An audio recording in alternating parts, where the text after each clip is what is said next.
to talk about how to train for a strenuous hike. I love hiking to the top of the mountains, but you don't have to be an extreme athlete to do that, but you do need your body prepared, because if you just go out and climb 3,000 feet in one day and you're not prepared, you're going to pay the price the next day. I'm sure pure willpower will get you to the top, but you don't want to be doing it and be in so much discomfort that you're not getting to enjoy it. So these are the things that I work on in order to be prepared to do all these strenuous hikes and bags and peaks. The first thing is we really want to work on the postural muscles, because what happens is you got this head, maybe you're not even backpacking, but you got a backpack on, your posture starts to slump down, you get tired, shoulders rolling forward. So we're going to work on the muscles of the mid-back here in the upper traps, doing something I call TYI.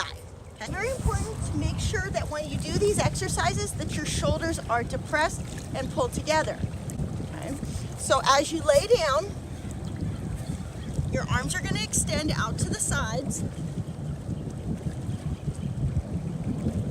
That's your T position. Make sure that you're squeezing your shoulder blades like I showed you, together and down. Then you move to the Y position. Again, if your shoulders are really tight like mine are, as your arms come up, you're going to naturally start to shrug up. Work on depressing the shoulders as much as you can.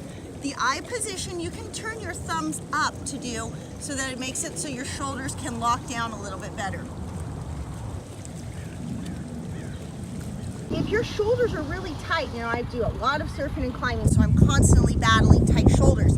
It's really important when you go to the I position, you don't even necessarily have to pulse up and down. You can just work on holding a static elevation of the hands just a couple inches off the ground. But remember, we're working on, as you're doing that T position, squeezing the scapula together. When you go to the Y, work on bringing the shoulders down and together like in a V, and the I like I just showed you.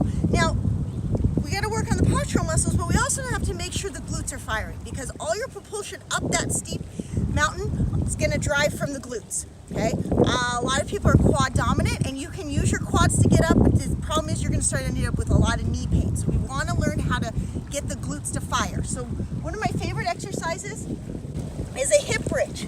You're going to start on your back, bring your feet in towards your glutes, relax the hands on the floor to help you balance, and then drive through the heels to lift your hips up as high as you can, and then back down. Once you're at the top, after you've done about 15 to 20, if you want to make this a little harder, you can alternate lifting one leg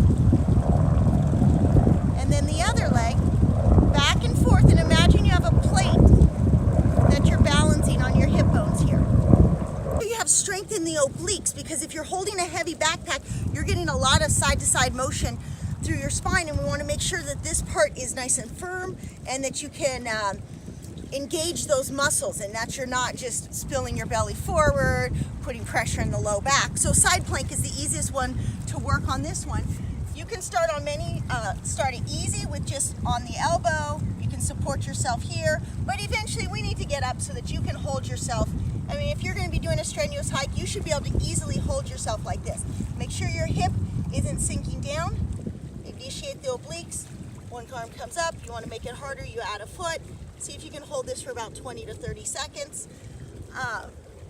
The next thing is we want to make sure the legs are really strong. Okay, getting up the mountain is one thing. Getting back down, whole nother story. That's when hiking sticks definitely help if you have any knee issues, but just having stronger legs in general is going to make a big difference. So a pistol squat is kind of the top tier, what I'd like you to aim for. If you're going to start doing strenuous hikes, you want to be able to pistol squat pretty deep. Okay, at first, let's show a full pistol squat, one leg's elevated, you're going to descend down and then back up. Now, you don't have to get that much depth at first. If you want to start by just doing a micro bend, that's fine. You can even use something, support yourself with something to work on getting a little deeper. But eventually, we want to try to descend close to 90 degrees, because a lot of times if you're stepping down big boulders or rocks and stuff, you're going to have to descend down. So we want to make sure your legs are ready to get that full depth. The other exercise to make your legs strong for going up is your step up. So you're going to start making sure your heel is on. We don't want to do your step up with just your toes. Make sure your heel's on a flat surface. I've got about 90 degree, a little bit more than a 90 degree bend. So this is a little more advanced. You can start off lower if you need to, and you're gonna work on pressing through the heel to drive up and come back down. You'll get about 10 to 15 on one leg before switching it up to the other leg. Make sure you control the descent, nice and slow. This is really good to start. If that pistol squat's just too hard for you right now, just focus on your step up. Get 3 sets of about 15. You know, start off with every day if you need to till you're ready to work on that pistol squat. Another thing that I didn't cover, it's really important for women, if you have a big Q angle, meaning like if your hips are a little bit wider and your knees come in, that's the Q angle. It's really common that as you start to do your step up, your knee rolls forward and it looks like this as you're stepping up. So it's very important to make sure that your knee is staying directly over your ankle as you drive up. Okay, so notice, do it in front of a mirror, video yourself doing it, and if it is rolling in, then you need to start on the lower surface. If it's still having trouble, then you just got to email me because we're going to work on some rehab for the VMO, but that's a different one. Or join my course. Either way.